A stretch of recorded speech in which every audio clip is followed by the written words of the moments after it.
boys and girls, this is Mrs. Santi. I am reading Chapter 10 of The World According to Humphrey. Chapter 10, Garth versus AJ. If you have dogs or cats, you have to be very careful not to let them get near Humphrey, Miranda warned the rest of the class when we returned to room 26. You can say that again, I squeaked. But she didn't. I still considered Golden Miranda to be a special friend, and I had a very clean cage to show for my weekend, as well as a new respect for rubber bands. But I also decided that even though Miranda is practically a perfect person, I was not in a hurry to stay with her again. AJ raised his hand and Mrs. Brisbane called on him. May I have Humphrey this weekend? We don't have a dog or a cat, he bellowed. Lower your voice, AJ. I'll let you know on Thursday. There may be other students who want Humphrey as well. At least half of the hands in my classroom went up as kids started shouting, Me, me! I was quite flattered. But for some reason, the whole subject seemed to make Garth mad. Within minutes, he shot a rubber band at AJ. Ouch, AJ complained loudly. When he told the teacher what had happened, Garth denied it.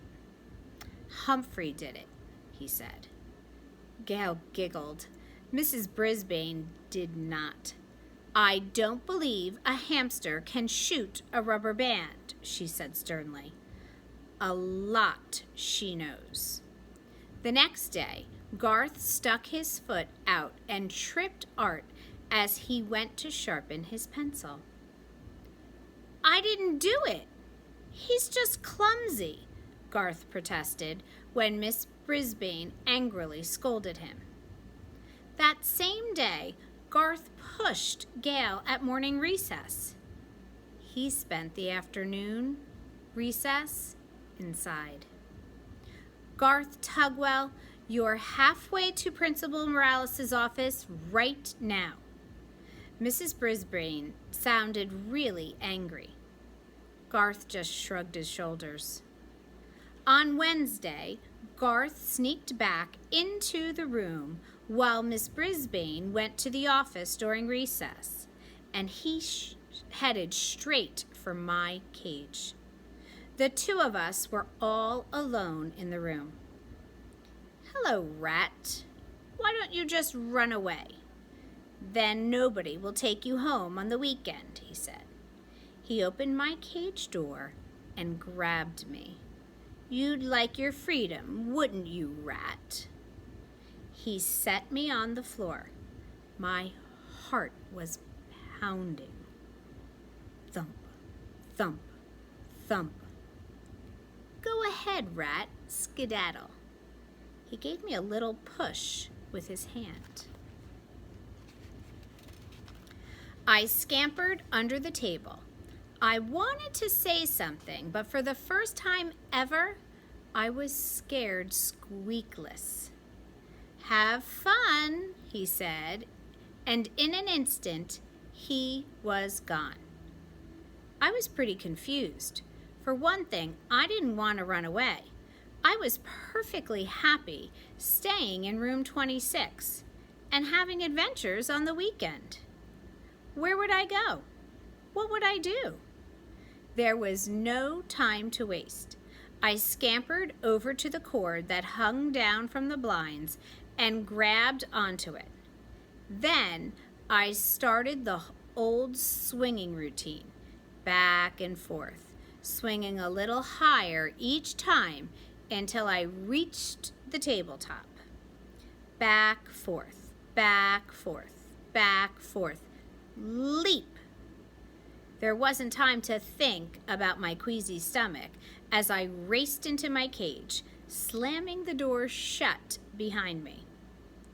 Just then, Mrs. Brisbane returned. I darted into my sleeping house so she wouldn't see how hard I was breathing. I saw her look out the window, puzzled. She walked over to it and stared at the blind cord, which was still swinging. She reached out and stopped it with her hand. Then she shook her head and walked away. When recess was over and my classmates filed back into the class, Garth looked over at my cage, half smiling. But that smile quickly disappeared when he saw that the door was closed. He leaped out of his seat and looked in my cage. "Howdy," I squeaked at him. "Garth, please get back to your seat," Mrs. Brisbane told him. "But Humphrey," he protested. "Well, what is it?" Mrs. Brisbane was getting irritated. "He's in his cage," he said. A few of my classmates giggled, but not Mrs. Brisbane. "In case you haven't noticed, he's always in his cage, Garth," she said. "Now, get back to your seat." Garth did what she said, but for the rest of the day, I noticed him staring at me. On Thursday, Mrs. Brisbane announced that I would be spending the weekend at AJ's house. "Yes," shouted AJ, delighted at the news. A few seconds later, a whole series of rubber bands hit AJ on his neck, shoulder, and head. "Cool it, Garth," yelled AJ, jumping out of his chair. "Man, I'm tired of these rubber bands." Garth acted innocent. "I don't know where they came from. They could have come from anywhere." "Garth did it," Heidi said. "I saw him." Mrs. Brisbane didn't remind Heidi to raise her hand, but she did tell Garth to stay in during recess. "Not fair," Garth muttered under his breath. When the bell rang for recess, Garth stayed in his seat. Mrs. Brisbane closed the door when all the other students had left and walked to his desk.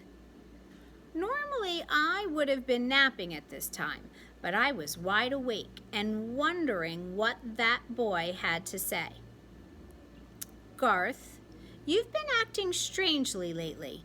You never got into trouble at all until 2 weeks ago. Now, you're shooting rubber bands at people and disturbing the entire class. Can you tell me why?" Garth slowly shook his head no. "Your grades are slipping, too. Has something changed in your life?" Garth slowly shook his head.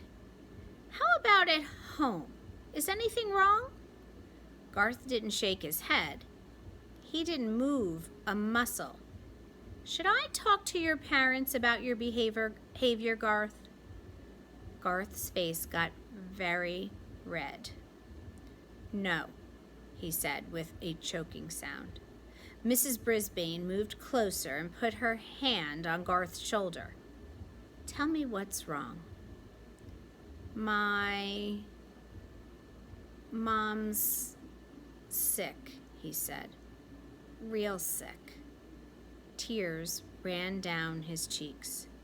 I was feeling a little teary-eyed myself. "How sick?" Mrs. Brisbane asked.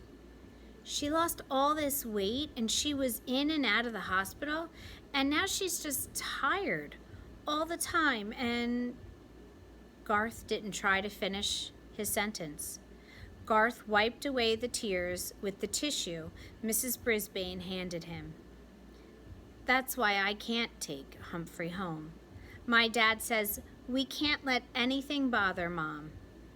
Well, my little brother bothers her, and we let him in the house." Mrs. Brisbane smiled slightly. "Humphrey is a big responsibility, Garth. That's why I don't take him home. My husband's been sick too. Did you know that?" Garth shook his head no. So I know what it's like. Listen, I'll make a few calls tonight. Maybe we can find a way for you to spend some time with Humphrey, she said. But he hates me, I squeaked. I'd like to, said Garth. Huh? I was confused. But you have to promise me that you won't disrupt the class anymore, Mrs. Brisbane told him. Is that a deal? Garth nodded. Deal. As you know, I'm very good at coming up with plans to solve human problems. Very, very good. But try as I might, I couldn't imagine what Mrs. Brisbane's plan to get Garth to spend time with me could be. I was still trying to figure it out when Aldo arrived that night. Humphrey, my man, he yelled when he opened the door. I almost fell off my wheel. You are the most handsome, intelligent hamster in the world. And I am the luckiest man in the world because I am dating the most beautiful woman in the world.